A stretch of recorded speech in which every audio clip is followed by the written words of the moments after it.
Hello, hello. So I don't know what's going on. Um, it's it's literally like I have like I swear it's literally like I've had Mercury retrograde on like for the last like few months. Like I just have technology nonstop. Just like I can't like I literally just did like you can probably tell my camera's not on. I literally just did 2 hours ago a reading where my camera worked perfectly. Like I have problems with like I have a webcam, like the one I use that it's like a a USB type thing that I have to use because the one in my computer just like doesn't work. And now this one, it's not connecting. So um I mean the good news is that I can still share the screen. Hopefully I'll keep trying it throughout the session and hopefully you'll be able to see me, but if not, it will be I guess audio reading. My first ever for full audio. Maybe I'll make like a photo of myself or something. Um, yeah, very odd stuff. I tried for a while to get it to work, and it just wasn't doing it. So what the fuck ever? I need to get this reading done. This is my last reading for my May readings. So I just I can't not like I can't like I don't know like if I'm gonna have to buy a new webcam. I don't know if this is just gonna like get fixed. Like with my luck, this will just like get fixed. Obviously, like I prefer to do readings when um my face is shown. But what the fuck can I do? And I can't afford to not do this reading tonight because I'm all like I have a lot of catching up to do. I have like my wait list is ridiculous, and I need to like be done with all the May readings. So that's why I've done so many in the last few days. But yeah, so I guess let's make sure the last name is hidden. And you know what? I'm gonna do something really quick. Um, hold on one sec, because I'm gonna quit my program because it's not showing a full screen version of the chart. Okay, so now let's see if this works. It should work. But yeah, you had a very interesting chart, or you have a very interesting chart. Okay, now it works. So I can just edit out your last name. Um, yeah, like a Pisces moon with a Aquarius sun. That's like my, oh man, we'd be. It's no wonder that you wrote such a beautiful comment and that God wanted you to win this raffle. Because man, do we connect. Um, man, do we connect. Okay, so let's hide your last name, Luisa F. We'll just have it like that because I've had a lot of Luisa clients. It's kind of weird from different countries too. Okay, so let's go ahead and share the screen, and I guess I'll just leave it on this, and I guess keep trying the whatever the camera. So right off the bat, I'm always looking for some of these conjunctions. Um, so yeah, Jupiter 1 degree Aries, interesting. See that 11th house Aries and Saturn. Um, you got that Mars and Scorpio, that deep penetrating spiritual warrior energy. And North Node in Leo, like okay, so this is like I get a lot of clients that have their North Node in Leo, which is the opposite of mine. So North Node astrology is, it's like I talk about a lot of my content. It's kind of like the destiny point in your natal chart. And it basically rules like where you're really trying to get from like a reincarnation perspective. So you know, in this sense, ooh, Pluto conjunct Aldebaran. So yeah, in this sense, like my south node is Leo and my north node is Aquarius.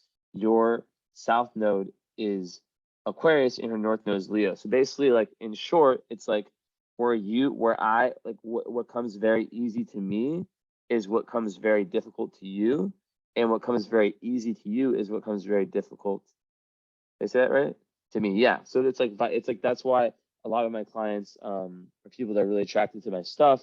It's because, you know, as an Aquarius South node, there's a tendency to like really like have issues accepting like they can be super like powerful like capable people, but there can be like a lot of issues in accepting that power and accepting you know, being front stage and yeah, accept like almost like accepting praise as well. I'm just gonna turn the lights off. This is why, you know, why keep them open. Um, and this is gonna be interesting because I've never done a reading like this, but I'm always like more intuitive. I feel way more intuitive when there's complete darkness. So, you know, maybe the fact that I'll be able to like I've never had a reading like this where I'm able to like not lie down, but like kind of lay back, you know, like in my bean bag and just really just close my eyes. And I mean, I started closing my eyes in some of my readings a little bit, but you know, who knows? Maybe I'll just like start doing readings where it's like, you know, my face is shown only for you know, a certain portion, or maybe I'll like, you know, maybe like these kind of things happen synchronistically by accident, but sometimes they end up being like good things, you know. Of course I do like showing my face, but like, you know, whatever. It's not the biggest deal, right? My voice is what counts. My Mercury and Pisces voice. But yeah, so just right off the bat, let's just say that you are a motherfucking alien. That's right, I said it. All Aquariuses are aliens. And when you have a Pisces moon, you're like my good friend Connor, who literally is an alien. Like he's like, you don't really sense like this guy's a human. And it's funny because like most of the like really Aquarius people I know, whether they're like whether they're like celebrities or people I know personally, they're always the people that people kind of joke around and say like that like he's like that person like is literally not an alien, like not a human. It's literally an alien. It's like always Aquarius. And it's because it's just a sign like that it's just like such a quirky, unconventional sign. They just don't really give a shit, you know, about like what people think of them, and you know they're super down to be, I guess like the odd one out, and yeah. So let me actually pull up this.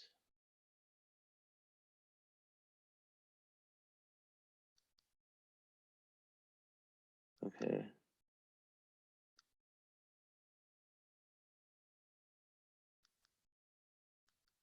No. No, not lots. Come on, Jesse.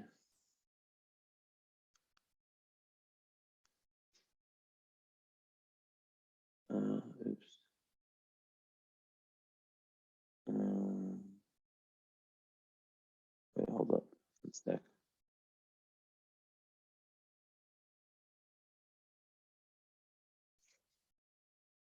You move some of this out of the way. Okay. So yeah, so just like overall, you know, having a Pisces sun, or excuse me, Aquarius sun, Pisces moon, like you are an extraterrestrial. And what I mean by that is that like the Pisces moon individual is usually very sensitive. It's making your moon ruled by Neptune, so there can be some real psychic ability. But there can also be like a real there's like an emotional need for escape. What I mean by escape is like it can be a healthy kind of escape, right? You know, where you're you know, were you finding like an art or something creative? And you know, there's also like the other kind of escape, like alcohol, drugs, um, stuff like that, you know, stuff that's not very healthy for the soul. Um, Now, in this situation, with the fact that, and I'm trying to pull something up, I need to get some things pulled up here. So the fact that your sun is in the ninth and your moon's in the 10th, so they're back to back signs, right? So, and they're the two last signs. So that's saying something about like where you're at as a soul, that you're someone who has like a very, let's check these, and I'm about to switch back to the chart, but you probably have a very easy time grasping, let's see, square, yeah, like there could be some, oh, how old are you, 99? Yeah, so there could be like early on, like where's your Mars? It's in Scorpio. Yeah, okay, so there's definitely not much difficulty grasping spiritual concepts, and you know, you're born in 99, like the other person that won my raffle was born in what, 2004 or something, whatever makes her 17. So it's like very, you know, it's interesting that like the two people that won my raffles were very, very young. And I think that like I've been attracting a lot of young people lately as well.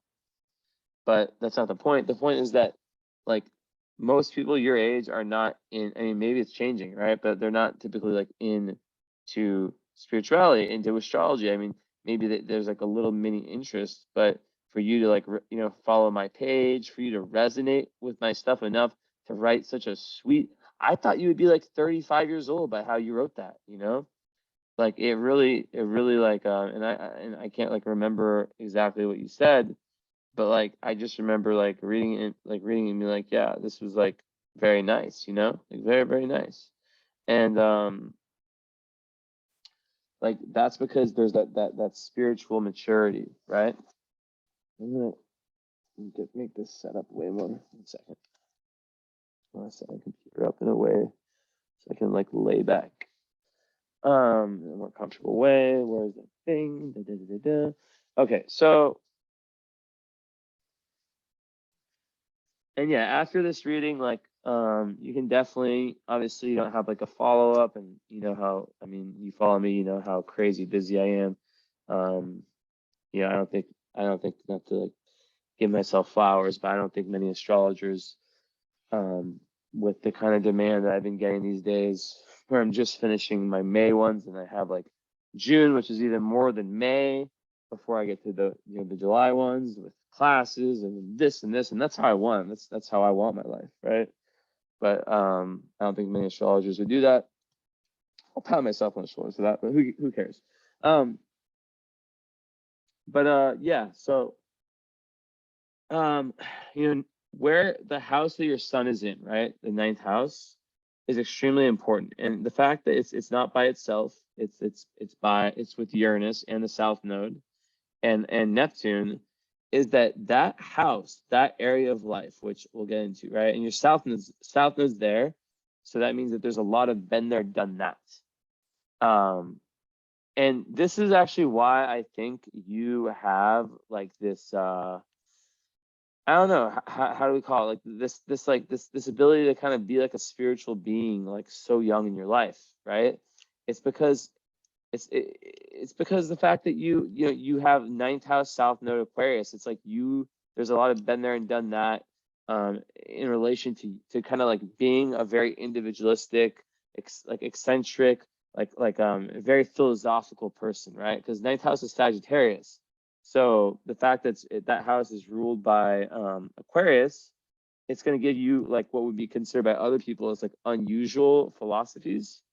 But someone who really enjoys exploring, yeah, the more unusual aspects of the world, and travel is going to, you know, play a huge role, like whether it's traveling physically, you know, to different countries and different cultures, or traveling metaphorically, which is what you're doing right now, right? You're getting access to the divine realms through astrology, through me. Also, it can make someone have like a very unique type of like higher education, right? So maybe like you're done studying by now, or maybe you're not. You know, like it's tough to tell. But really, the ninth house is a house where like you see a lot of astrologers who will have like their Saturn, I don't know, like planets like that, like Pluto, Jupiter, like these kind of planets will be there, and to have this many, to have Neptune and Uranus there is, to me, it's telling me that like, you know, you're someone who, like, when you like your philosophies and your life purpose is really linked to finding a higher truth, right? To finding like you know, like really asking the deep questions. And it might be difficult for you in a sense because you might not really have that many people around you who can like relate to that, you know, like well, especially when you're younger, and maybe even in your own family. And with the moon in Pisces, it's going to kind of even enhance that imaginative side of you even more, right? And going to create like an individual who is just like super connected to the rest of humanity, right? Super connected. But this is, I need to give you some warnings about Pisces moon, right? Because Pisces moon is a placement that is ultra sensitive to the energies of other people. So it's very important for anyone that has a Pisces moon to pick and choose wisely, like in terms of like the people that you surround yourself with. And because you're an Aquarius already, oh hey Mika, my cat's just being really cute. Because you're an Aquarius already, you are going to be the kind of person who naturally, you know, with Uranus close enough to your sign, but really, yeah. You know, it's like there's a lot of been there, done that in past lives, related to Aquarius. So what is Aquarius, right? Well, Aquarius is unconventional, as we said, but it's also super humanitarian. And in your case, in the ninth house, it's super like it's very individualistic in terms of its you know, like I want to have my own philosophies. I don't like I don't know what kind of family you grew up in. But if it was like a more traditional one, where like religion was thrown on you, not that you would be religious because the ninth house is very religious, right? But you know, you might be the kind of person that, how do you say it, rejects that and wants to find your own truth. And yeah. So, and then like vertex being there is like kind of also saying that like your doorway to higher awareness is through being yourself and really kind of developing your own, because like really you're ahead of others. Like the way you think and you see the world is ahead of your time. So there can be some struggle there about and then like you also have like tons of unique, like sun on the south node, no cap, no lie. That literally means like you could have been like, I hate saying this because it sounds so cliche. You have to like use your imagination. Like you could have been someone like in your recent lifetime, very high status, right? And someone, you know, who, because it's the sun, right? So someone who maybe like a philosopher, right? Like something like that, right? Or an inventor, right? Someone who thought differently and did things differently. And in this life, right?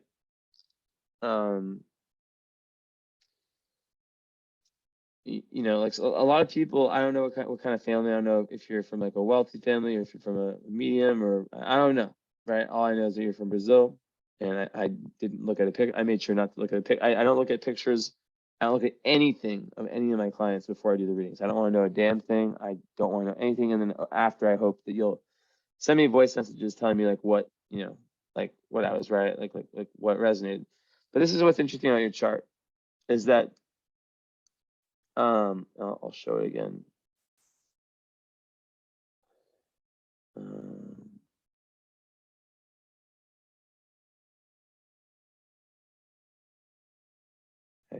Why is that letting me?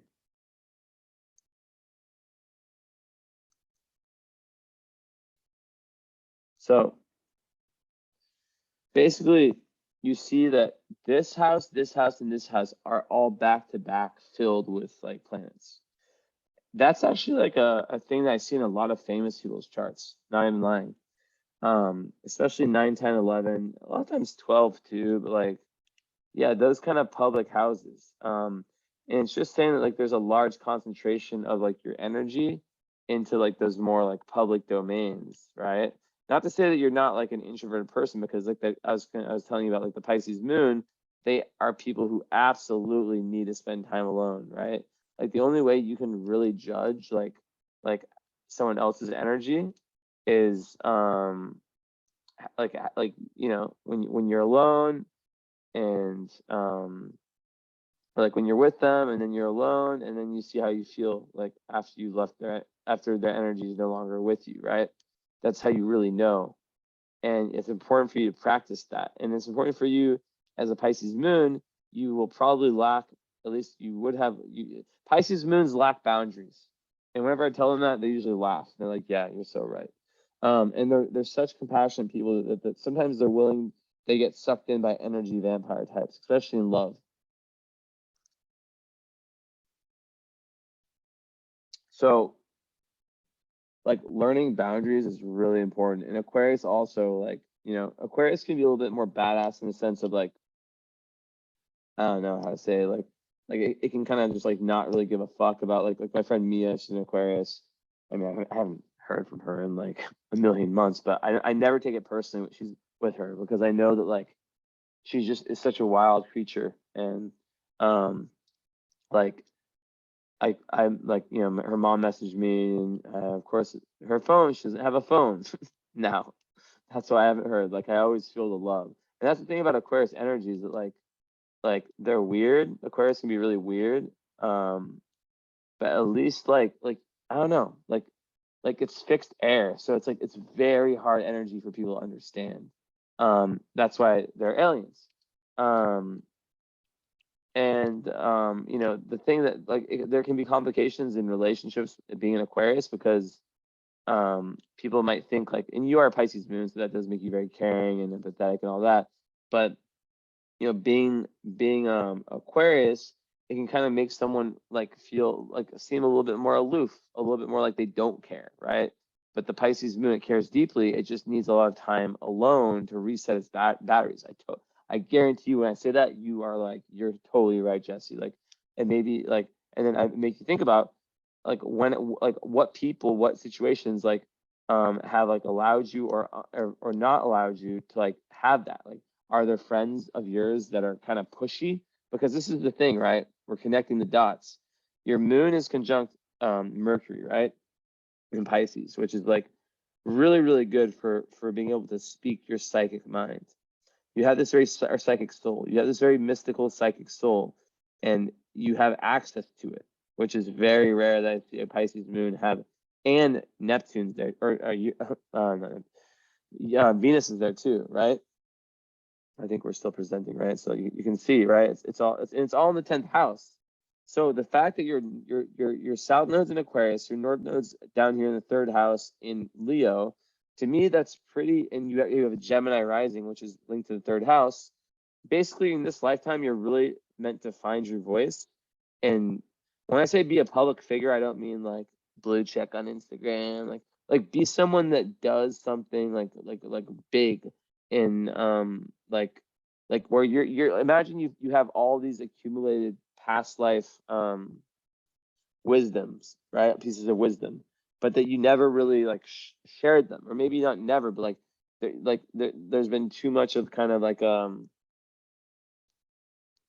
don't know. Like you have like in this life being North Node Leo, you need to accept the fact that you're being asked to take front center and stage, and it can be really difficult for South Nodes and Aquarius, because they're the people who are used to like giving, who are used to like, you know, being the ones that don't take credit but do, you know, do the nice things when no one's watching. Um, and it can be really hard for them to like, you know, accept, for them, for example, like to like even if they're super talented in something, right? Let's say you were in my position and you're like really like you're really into astrology. Maybe you are, right? I mean, I see lots of signs that you could be. I feel like a lot of my clients are people that are interested in astrology, and it shows in their charts, right? It's not a fucking surprise. Um, but maybe there could be this part of you that feels like shit. Like I don't know. There's other ones, astrologers that are better than me, or maybe because you have no Earth in your chart, maybe there's like a feeling of like I don't know. I'm not grounded enough. I'm not stable enough. I'm not organized enough to do this, right? But this is what I'm telling you. You will be able to do anything that you put your mind to when it comes to anything spiritual, anything that has to do with compassion, right? I see you as someone who's meant to like really like like with your midheaven in Aquarius in Pisces, like have some level of compassion, whether you're a doctor, whether you're a psychologist, whatever it is. I mean, you probably already chosen your profession, who knows? But like regardless, the point is that you're meant to really like to heal people, like and it doesn't have to be in your job. It can just be in your daily life. But this is one of the advantages you have. So you have a Gemini rising. My girlfriend, she's born a year after you. She has this too. Gemini rising people, they stay looking young. Like I have a friend who's 32 and she looks like super good, and she's 32 or 33. Like she looks like she's 25. Gemini rising. I can always call them out when they tell me their age, and I'm like, oh, well, you look young. I'm always like, you're Gemini rising, and I'm usually right. Um, Gemini rising also is very like social. My girlfriend, like I said, has it, so I know it too well. And they like to talk a lot. Um, and it makes the chart ruled by Mercury. So yeah, they really like they're very, very curious about the world. And a Gemini rising, like they like having small talk, even though they're you're a deep Pisces moon. There is a liking, and it might not necessarily be small talk about like topics that are like kind of dumb and like surface level, but there's definitely like a huge like need, not need, that's more the moon, but there's definitely like a part of you that likes to talk, that likes to like communicate with people with different ideas, spread information. And with all the water, with Scorpio Mars in the sixth house, to me that's like someone who and they trine each other, right? There's a trine between your ascendant and your Mars. That to me, Scorpio Mars obviously is a very strong placement. It's like the spiritual warrior. It gives you a very high sexual energy, and you can, that applies to sex, but also just spiritual energy in general. And like overall, it just makes it so like there's a real assertiveness to you, even though you don't have fire really in your chart. When you have ascendant in Gemini, which is a masculine sign, trine Mars and Scorpio, which is like that's kind of the exception to the rule, right? It kind of makes up for the lack of fire, and it will make you more assertive and more like someone who's willing to kind of like chase their dreams in a kind of like a impulsive way, right? Someone who's willing to like have this idea, oh, I should do this, and then just follow through. While like people who like are dominant by the more feminine, like water and earth, they might think, oh wait, should I do this? Should I do this? Should I do this? And yeah, so for you, it's like, you can be bored very, very easily. It's a very specific type of individual, like whether it's romantic or friend, that's going to really make you feel like it's worth spending. And you might feel guilty about this too, because you're a Pisces moon, right? So especially in your own family, because you might feel like your own family, um, like it's hard to like you might feel like the black sheep, which you are, unless your family is like you. But I see that in Virgo, so maybe your family is supportive, but like very different, in the way they see the world.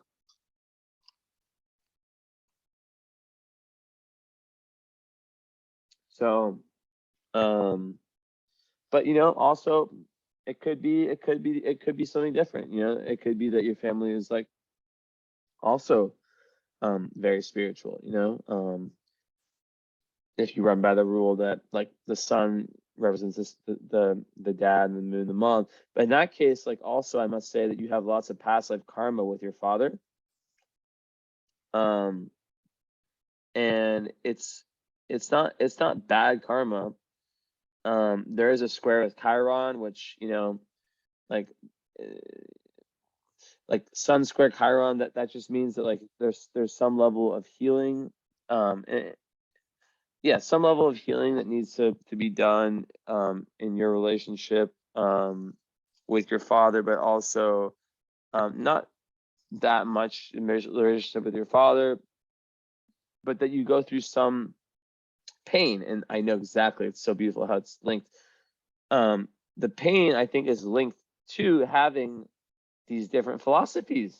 Because when you're young, you're raw. You don't like, you know, you're in your instincts, right? You're not like you don't have the tact, right? It's like when I first started studying astrology, I wanted everyone to know about it, right?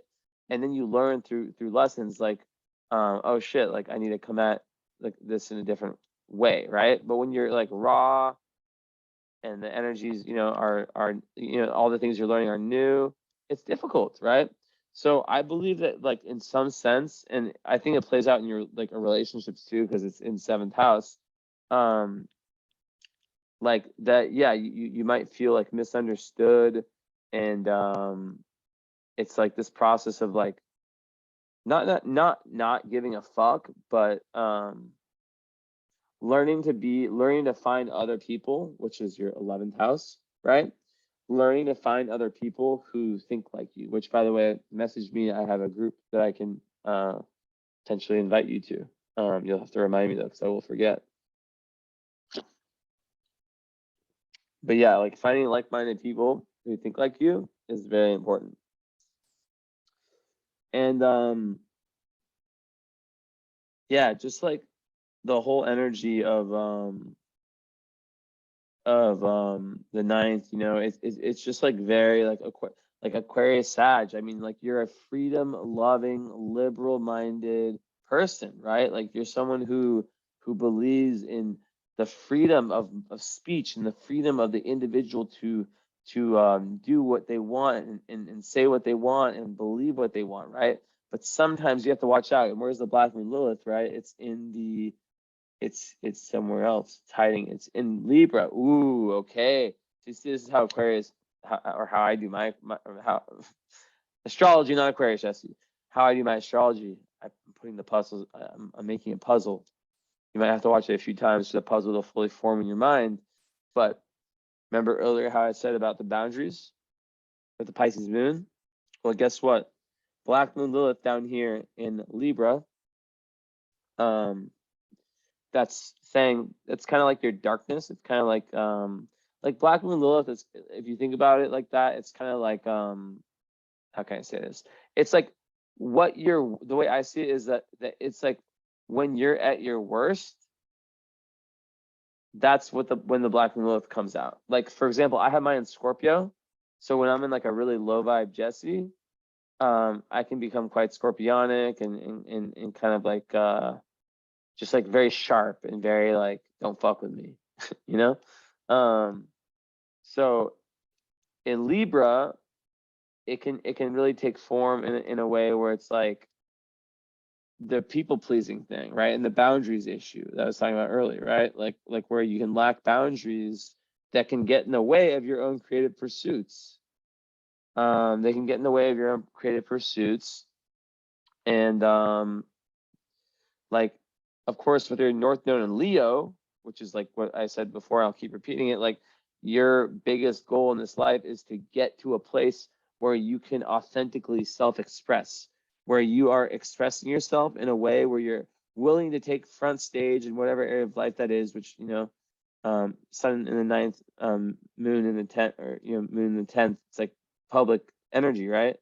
But also authentic self-expression has to do with the ability to say, for example, speak your mind and speak your truth and not be afraid of judgment. Like writing a poem, right, is a great example.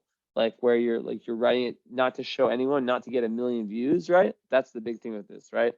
but you're doing it more to understand yourself better through the creativity.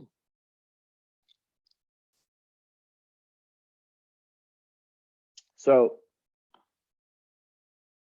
yeah, and Gemini rising, you know, it's going to make you a lot more social than you would have been otherwise. And Mercury ruling, you know, your chart on the midheaven, even if it's in Pisces, which actually interestingly, you know, it's good that you don't have that would make you have not a combust, because your Sun and your Mercury are not in the same sign, and they're separated by enough degrees. Where's my phone? I actually need to check this. Hold up 1 second. Hold on.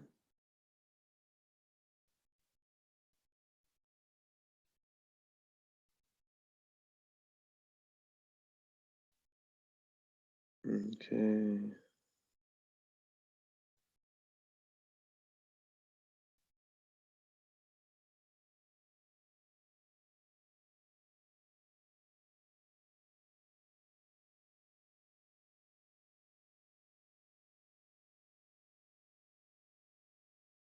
I could pause it, but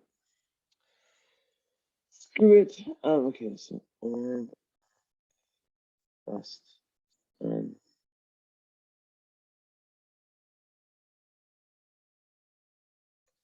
mean, I already know like my own answer, but I'm just curious what other people say. But I already know what I think.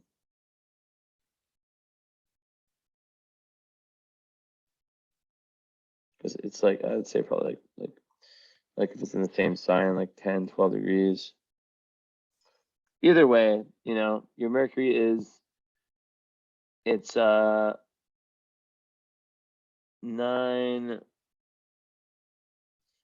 degrees away from your Sun. Having a combust Sun, Mercury, is bad when they're so close together, because the Sun quite literally like burns the Mercury, and it makes it really hard for people to like it's complicated. I don't really want to get into it, but you don't have it. Like it makes people like it too like they have like a lot of issues like seeing themselves like objectively. Like I don't know, and it can be very difficult for intelligence, and the fact that but like you have it in a different sign as your Sun, so that's good. It's actually very close to your moon, which gives you lots of emotional intelligence. And this is the beauty of that conjunction. And Venus isn't far, is that you're able to speak your emotions. So most people with Pisces moon, they can't do that.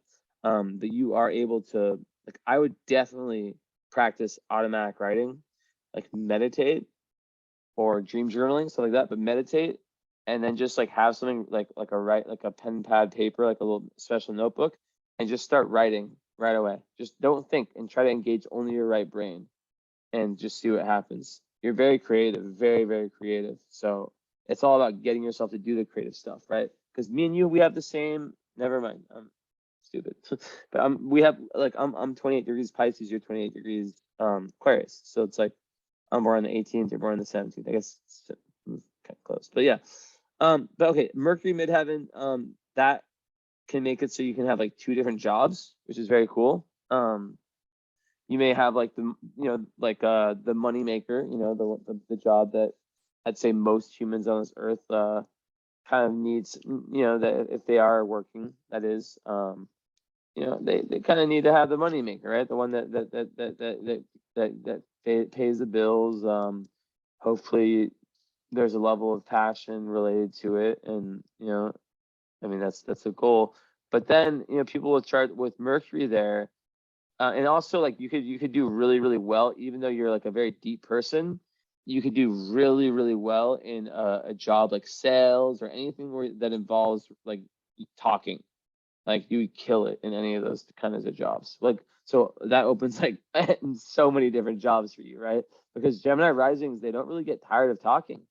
Like they can just go and go and go and go and go. And even if like it's like, you know, like, and with yours in Pisces, you'll try to form a deeper connection. So if you can think of like, you know, if I was like your career counselor, like I'd be like, okay, like what kind of jobs would be like, what kind of careers like would you know, do you benefit from like talking a lot, but also having like a deeper connection, which is a lot of business, so many, like most, right?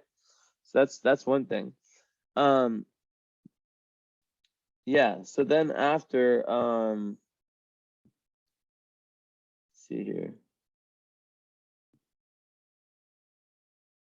So then, okay, let's talk about, let's see what aspects. Okay, so yeah, your moon is beautiful, and maybe that means you have a very amazing relationship with your mother, and maybe your mother has like a huge impact on your career choice. Maybe you do what she does, or she just influences you a lot. Moon, it's usually the mother, but it's like the most dominant, least the more maternal. I used to say least dominant parent, but I would say like the more moon parent, you know. But sometimes like in this day and age, like the son is the mom, because the mom plays like the more masculine, like by masculine I mean like the more like present. Is that a better word? Like how the fuck do I explain this? Like the sun, it's a bigger deal. It's like shining light. So it's usually the father, because the sun is masculine, the moon is feminine. But sometimes it's like the roles get reversed. So that's important. But I mean, I don't, usually it's the mother. So yeah, with the son, I don't even see like that difficult of karma. Maybe a little bit with your dad, but like I just don't see that difficult of karma. There might be some like some healing that needs to get done in that relationship, but it's not bad. And there's definitely a lot of like very interesting past life karma with your dad. Maybe you guys were like inventors together, or like doing some of that like philosophy, like so. Maybe you guys like really see eye to eye. Maybe you guys do see eye to eye. I'm very curious. Let me know in the DMs, like kind of like the answer to these questions. I'm like wondering. And then your Mercury, square Pluto. So this is another tough one, because that can just make it like lots of like really intense arguments where you meet your shadow, like you meet like the darker parts of like existence, through your like kind of more like intense conversations you might have with other people. Like let's say, and I always think of it like this, right? I always think of it like the individual, right, is young. She sees the world through her own eyes that are very unique, and like she just like might have some run-ins. I guess like the square is less of like a. Let me sip on this real quick. One sec.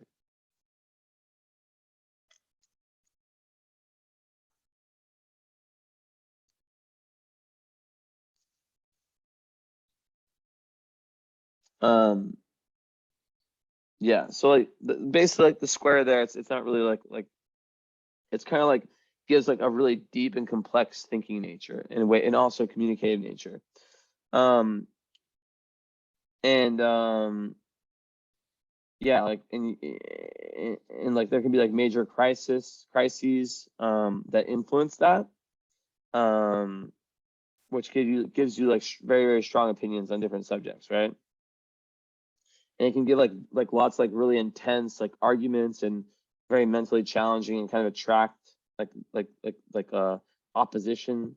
It can make one very like defensive, um in terms of like the arguments, and very, very strongly opinionated, which I already told you, with all that energy in the ninth house, and that Chiron in the seventh, like that's what can happen. What this comes from usually is too much association with yourself, and with the ideas, and like the truths that you stand for. So there's a big need, like usually people that have like Sag and ninth house, to learn to kind of separate themselves. Like you are not your beliefs. Like you know what I mean? And it sucks. I had that too. I had to really go through that, because you can go to like a very intense length to defend them, to the point to where it's like it creates lots of really dark situations, maybe with family or friends or people, whatever. Um, so it's like your opinions are very worthy, and they are true. They're based on really deep research, and like probably like being smarter, and being like more like caring more about like these higher truths than people who might be more average. But it's the way you communicate these ideas that can lead to conflict, right? Um, so yeah, with time, you try to become more diplomatic in the way you get your ideas across. So then Venus and Jupiter, I mean, that's a beautiful aspect. I guess it's a loose conjunction, but still, like, 10th house Venus, I mean, that's going to give you lots of like beauty in your career. You're going to like have like a very beautiful career. You're going to have a career / dharma meaning like, like what you do on like a big picture, like life, like your public life. It's going to be very, very related to compassion and to your, like what you really have within your heart, your emotions, right? And Venus in Pisces, right, is about, I was just talking about this earlier, like kind of a warning sign. Venus in Pisces is a beautiful placement. It's like, it doesn't get more romantic than Venus in Pisces, let's be real.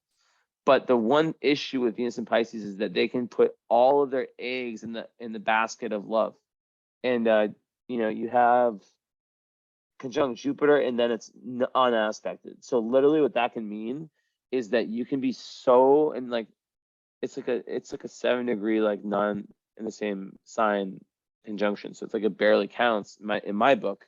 So it's like you can be like maybe too obsessed with relationships, especially as a Pisces moon. Like, Pisces is very romantic, and sometimes they have low self-esteem, and like they have like difficulty, like especially Pisces moon, seeing their own emotions, which I'm sure you read my article. I mean, I hope you did, where I talked about like the Capricorn and the Scorpio moon, but also the Cancer and Pisces, and how it's easier for a woman to have that in today's world than a man, because you're able to express your emotional complexities more than a man is. Like that totally applies to you, and that's very, very fortunate, right? Like your chart would be super difficult for a guy, aka my friend, because there'd probably be some like repressed energies. But like, yeah, like Scorpio or Venus, like the way that your Venus and your Mars, which are two of the very big love planets, connect is beautiful because they're both in water signs. And I have to talk about how you lack Earth. I do too, don't worry. We really have quite a bit in common. It's no surprise that you resonate with my stuff. But basically, like, you are willing to like just do anything for your partner. Like if you love someone, like it's like to your own detriment sometimes, right? Where you're just like willing to like go like do anything. And it's just so important, once again, like Black Moon Lilith and Libra, that you choose the right partners and you choose the right people, right? You can't just trust anyone. Like, and also one of the things with the Pisces, you're very young, right? I had to learn this lesson too, right? Is to not fall in love with potential. Because there's this big thing that happens with Pisces people in love, where they have rose-colored glasses and they fall in love with what the person could be instead of what the person is and realistically will be. And then when the red flags start to show themselves, they refuse to acknowledge them. And that's the thing that needs to change. That's where the work needs to be. And they can sometimes really, really self-victimize and stuff like that, feel bad for themselves. Imagine falling in love. That's an Aquarius thing too, with like an emotionally unavailable person. And then feeling really bad for yourself and saying things like, "Oh, I'm unlovable. I'll never, meet someone I like." And it's like, well, you're going after the wrong fucking people. I'm not saying that's you. I'm just saying that's something that can happen. These are all potentials. Now, okay. So as I was saying, with Venus and Pisces, it's the ultimate romantic energy. You're not just looking for a partner, you're looking for a soulmate. You're looking for someone that you can like have a very deep spiritual, emotional connection with, that you can enjoy the arts with. Also, it makes you very, very artistic, very, very in tune with music and whatever art form. Like, regardless of whether you're connected to it through like the actual like doing it, like being an artist, which I feel your artistic energy from here. I can feel you painting. I don't know, probably wrong, but I swear to God, like, I can feel you painting, or singing. I don't know, painting. I don't know, but like,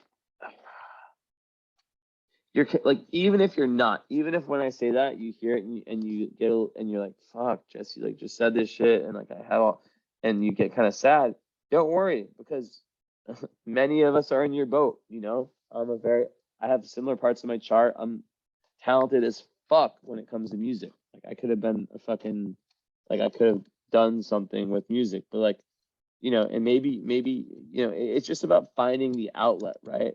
Finding the creative outlet and just, you know, like going with it and trying it out and not, and maybe keeping a secret if you want to, you know, because you know, you'll realize that it does more for you than it does, than like, it's not about the views. It's about, that's what your North Node's asking for, to refine your voice, your authentic voice, your Leo voice, to speak from the heart of the lion, right? Which is Leo. So yeah, watch out for rose-colored glasses and love, but yeah, really like it's a beautiful energy, and it's conjunct the moon too, so that's even more power to your intuition. You are the divine feminine. You are someone who should be a writer. I'm not joking. You should be a poet or a writer. There has to be something that you do that's artistic. I believe that, yeah, with the thing with having two careers, maybe one of them is like a hobby that like starts out like kind of like, you know, like writing poetry, or like, you know, creative writing or whatever the fuck, painting, and or anything, you know. I don't know, like I'm only saying like a few like random choices, but there's like thousands of choices. But and like over time, maybe you try to like make that passion into like the thing that, like, you know, feeds your soul, and feeds not your soul, it feeds your soul already, but feeds your, like, actually like pays the bills and stuff. So yeah. Okay, lacking earth in your chart, super important. When you lack earth in your chart, like me and you both do, it's very difficult to stay grounded and to kind of be the same person day after day. You need to like do extra work when it comes to that area of life. And you know, ways you can do that is meditating, getting out in nature, and you know, stuff of that nature, right? Like gardening, touching the earth, walking barefoot, just but really like ground, like yoga, like doing things, like you have to make a consistent effort to dial down a routine, and yeah, basically to like kind of stick to it, because it can be difficult. So yeah, 11th house, there's this push and pull between Saturn and Jupiter. On one hand, Saturn there, it kind of creates someone who is very picky and choosy, which you should be about your friends, who you really let in, right? So they're kind of like energies that are a little bit contradicting, right? Contradictory, because on one hand, it's like Saturn kind of usually makes it so you don't find your true, like by itself, you don't really find your true tribe until like your Saturn turn 30 years old, 29 and a half, 30 years old. But with Jupiter there, it actually kind of offsets that and makes it so, you actually like are quite popular and have quite a bit of luck in terms of like the groups that you're friends and groups of people, like that you join, stuff like that. So yeah, it's a little bit offsetting, and you probably have a little bit of both, a little bit of the Saturn energy in that area, but then also of like luck in terms of like, who you end up kind of becoming friends with and stuff like that.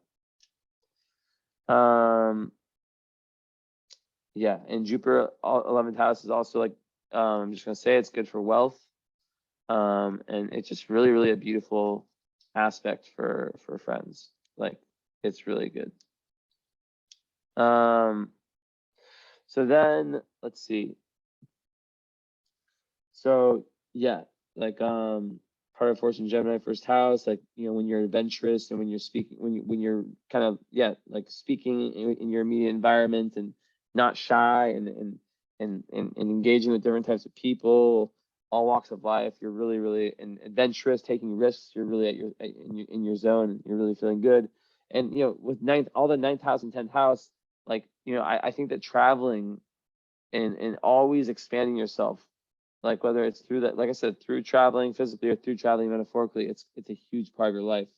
And you might even, with the Venus in 10th house, you might even fall in love with someone who, you know, does the same work as you, right? But you'll be attracted to you know, spiritual, kind of like compassionate people. And you know, with the Mars and Scorpio, it's like the ultimate spiritual warrior. It's the person who has so much passion. Like I said, tons of like, it's like a built-in lie detector, right? It's like you, and it makes you like really like intense, and it kind of can dominate your chart and make you be like of someone who is very brave spiritually and very, very like involved with doing your own shadow work. And what else can I say about Scorpio Mars? Like it's like one of those, it's like Aries and Scorpio are the strongest Mars placement. And like it makes you like able to like psychologically dominate people. Like it's fucking like a really intense Mars placement. In the 6th house, that energy is channeled into your work, into your routine, right? And also into the way that you're of service to humanity. So maybe you're someone who really like favors the underdog, right? The person that society kind of shits on and treats like shit. Like maybe you're the kind of person that really wants to help that person out. And you know, it's square 2 planets, Uranus and Neptune. So you know, the Neptune and Mars and Scorpio and Neptune, it's like that's energy where you just have to watch out for self-deception, also for like alcohol and poisoning and stuff like that. You know, there can be, it's very important for you to find like a life where you're headed towards higher spiritual values, or you might start to kind of feel like you are a wanderer without a home, you know, someone who doesn't really like, you know, like kind of feels lost in life. And there can be so it's really important for you to have that mission where you're headed be really, really linked to your highest like self, like authentic self, right? Like, for example, like, you know, the person who like yeah, like, so why did you choose your job, right? And they're like, I don't know, my dad or my mom wanted me to. Like, that's not gonna fly, because eventually, like, for you, it's gonna be very, very important to you know what I mean, to be your own person, and to be how do I say it, like to be your own person, and to have what your work is linked to what your heart really, really feels. Super, super important. And then with Uranus, right, with Uranus squaring it, that's just a very rebellious energy. But there's tons of bravery that both of these have, right? Tons of bravery. And yeah. But like with the square of Neptune, it can also create like a difficulty in trusting your ability to go after what you want in a very like kind of direct manner. But because it's in Scorpio, Mars and Scorpio, like they tend to really have this deep psychological knowledge. So it's about really utilizing that and doing it for the greater good. And yeah, with Uranus, it's like it's all about you know, Mars and Uranus together. Like you have to have like a physical, like you should probably work out, like run or do something like that. Like there's a tons of like it's like kind of like I just had this in the last reading. It's like abundance of like creative and inventive energy. But it can be dangerous, right? It can be dangerous in the sense that it can make like more traditional people kind of upset, like family. Like anything from like your profession to your sexuality, which, like I said, Scorpio Mars, they like to test out. They're very like they like to kind of, they don't give a fuck about sexuality. Like they will test out the waters. They will, like, whatever's taboo, like they can be more into, right? And they can have like a very like death can be like something that they really are interested in understanding. Like it makes you like really interested in the esoteric, and it makes you want like the esoteric to be a part of your daily life, right? So yeah, I think with this square, with the Mars in Scorpio square Uranus, you have to watch out for impulsivity. Learn to breathe. I know that you don't have all this fire in your chart, but still learn to breathe and not being impulsive. And it's just this electric energy. It's kind of like genius energy, right? So it's all about channeling it through creative and inventive things like acting, dancing, singing, even writing. So there's a real need to express yourself in like that kind of strong and bold way.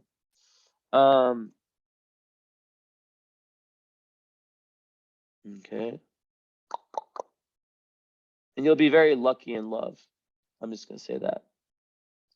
You'll be lucky in love. But in love also, you'll be attracted to. So you'll definitely want relationships that have this very spiritual component. As a Moon and Venus in Pisces, you cannot be with someone where like you absolutely, because you lack Earth. I just said this to like literally like my last client. I was like, you could do well, or was it 2 clients ago? You could do well with someone that maybe has a little Virgo in their chart. I don't really like to give like what signs, because that's not how astrology works. But like someone that makes you feel like you for sure can trust that person, but also who understands your kind of intense mood swinging emotions that Pisces moons have, right? And also who definitely understands as an Aquarius Pisces, you have so much time, like need for time alone. That's probably another reason that you probably resonate with, like me as a human, is that we're both similar like that. We need to have time alone, and we feel misunderstood by that probably in relationships, right? Sometimes we have it probably in the past. Because like someone might be like, oh, you don't love me, like you just want to be alone. Well, it's like, no, I need to be alone, because like that's how I recharge my batteries. That's how I feel, kind of good, and how I'm able to actually be a good, partner is through like you letting me come to you. That's like what I would say it. So yeah, that and then like the Mars and Scorpio, I'm just gonna say it, high sex drive. You need to have someone who has that too. Like Scorpio Mars is like very, very, very, very high sex drive, and it's also a very high creative drive. But like yeah, for sex, they like to, and it's like kind of kinky. Like it can be kind of kinky, the like what they're into. So just putting it out there. Now also with love, obviously, it's like yeah, someone who's really compassionate and who has all that, but then also descendant in Sag is going to make you really, really want someone who and this is why I think there's going to be lots of fate in your love life, because you have Chiron, Juno, and Pluto there, and Pluto and Juno together to me is like you're definitely going to want you're going to really want relationships where like you're like healing. A theme for you in relationships is healing through them. Now, you're definitely going to also be attracted to that Sagittarian type. So maybe someone from a different culture, someone who can either that, or maybe someone who's like, able to kind of teach you as an Aquarius, you don't give a shit like about age and all these things, but someone who's able to like help broaden your worldview is really important for you. But then with Pluto and Chiron there, it's like a lot of your healing comes in the arena of like partnerships and relationships. So very, very important to understand that there might be very many karmic relationships with different, like, I guess you could say, like durations and like things like that, but to not I don't know, like the whole boundaries thing is so important, right? So it's always like remembering that. But yeah, there will be healing, and there will be lots of transformation that comes through these relationships. I mean, Pluto in the 7th house, like you're meant to in this lifetime to make more commitments, to be more of a committed partner. Pluto is kind of like, how you, it's not the North Node. It's like where there's shadow work to be done, but where it can lead to the greatest power. So in the 7th house, it's around relationships and breaking past life kind of cycles. So you'll have relationships like, because your Juno is representing your marriage partner. So maybe like in Sagittarius, you'll want someone, you'll want to have peace in your relationships, but but like you need to get past the Black Moon Lilith part of you, where it's like peace at the expense of your own mental health. So that's important for you to do that, and for you to like have solid boundaries, but also you know what I mean, like have solid boundaries, but really do go for that balance and fair relationships. But there's going to be intensity in them no matter what. And yeah, it's kind of like Juno and Sag. Like you want the adventure, you want the person who's philosophical, and who you guys can have, who you can have like philosophical debates with and stuff like that. Anyways, let's see if I've missed anything. I'll stop the share. So okay, let me look this up.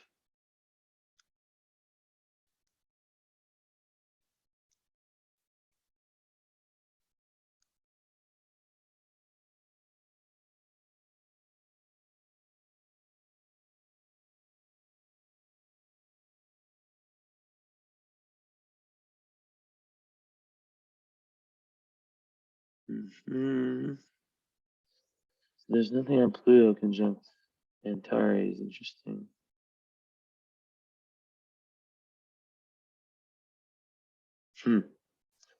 Okay.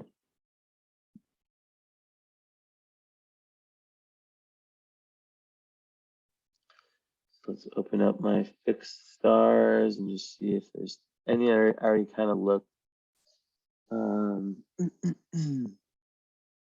Oh, so you have Alcyone. Oh no, you're kind of far from that.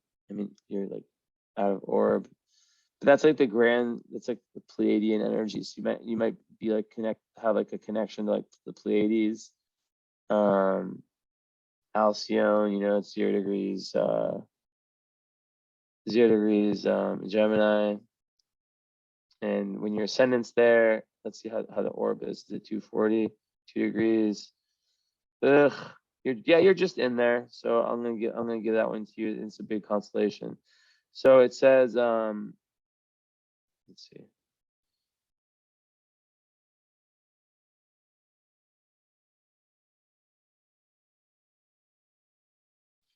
So luxury, the Pleiades rising are a person who luxury and lust play an important part in their life. So luxury and lust.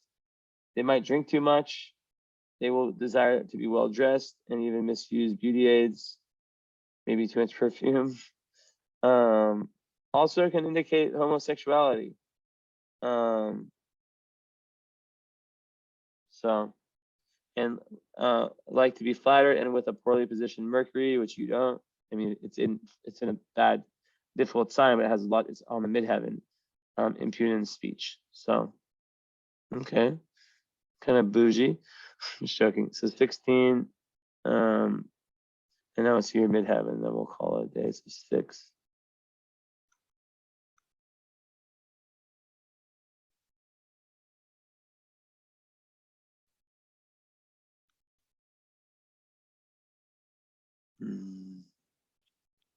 22. Yeah, you have Denny by DJ. Close.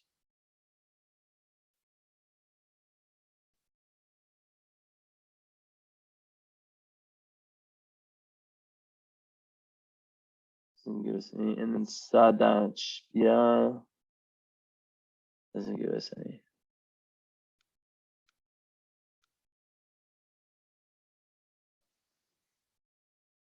Yeah, so with the Deneb DJ on your midheaven, this point does not cause health problems, but instead is a gift. It's not always worked within the proper manner, though. So the intuitive nature of these people is refined, and they can be led to accomplish many divine purposes if the spiritual path is followed, and they pay attention to their spirit guides. By following the direction of their spirit guides, they're led to great abundance and much happiness in their life. And I think that's how I got to end it, because that is a perfect cap to this reading. That really, like, what else do I need to say? I am actually gonna not end like that because I'm gonna check one. I'm gonna check your Venus at I'm gonna check your 16 and 24, but I mean that was perfect. That's like I love astrology when it just gives the bangers like that. 9, 16, 24. Okay, Marcab. So you have Marcab conjunct your Venus. Let's see if there's anything on that.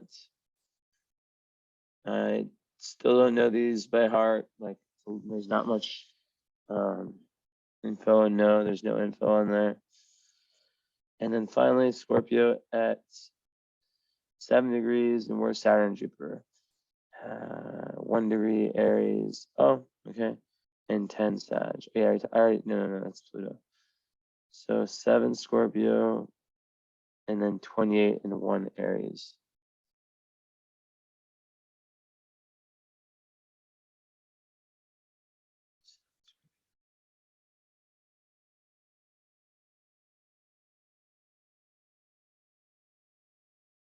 Okay. So nothing for that one. And then finally, let's see if there's anything. 235, 101. Oh wow. So curb is right on your Jupiter, and then it was at 29. It was 28.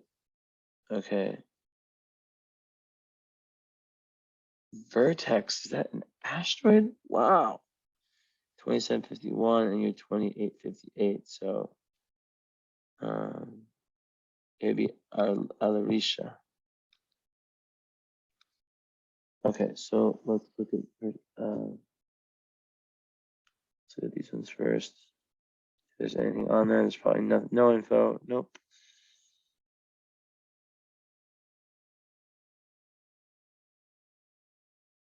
And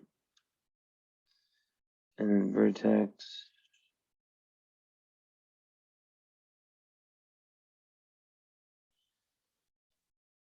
Nothing.